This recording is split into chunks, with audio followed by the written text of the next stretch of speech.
जळगाव जिल्ह्यातील चोपडा तालुक्यात गत वर्षापेक्षा यावर्षी कापूस लागवड कमी झालेली असून मागील अनुभव पाहता तालुक्यातील अनेक शेतकऱ्यांनी इतर पिके घेण्यास सुरुवात केली आहे।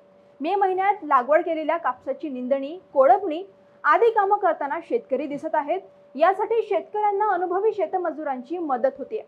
मृग नक्षत्रात पाऊस पडेल या अंदाजानुसार शेतकरी कामाला लागतो, परंतु यावर्षी सुरुवातीला पाहिजे तसा पाऊस न झाल्याने शेतकरी सावधानतेने शेतीची कामे करताना दिसतोय।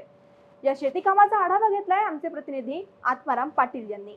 तालुक्यात दरवर्षीपेक्षा यावर्षी कापूस लागवडी प्रमाणात थोडं घट झालेली आपल्याला दिसत आहेत। कारण की मागच्या वर्षी पाहायला जर गेलं तर दुसरीच वेचणीमध्ये बोंडअळीचा प्रादुर्भाव मोठ्या प्रमाणात जाणवल्यामुळे शेतकऱ्यांना त्याचा फार आर्थिक तोटा सहन करावा लागला। म्हणूनच यावर्षी थोडं शेतकऱ्यांनी कापसाकडे दुर्लक्ष करून कापूस पेरणीकडे थोडं पाठच फिरवलं आहे असं म्हटलं तरी वावगं ठरणार नाही। यावर्षी आपण पाहू शकतो की मे महिन्याच्या 20-25 तारखेनंतर शेतकऱ्यांनी आपल्या शेतात कापूस लागवड केली आहे। त्यामुळे आता पावसाचे दिवस जरी सुरू असले परंतु पाहिजे तसा पाऊस चोपडा तालुक्यात जोर धरताना दिसत नाही।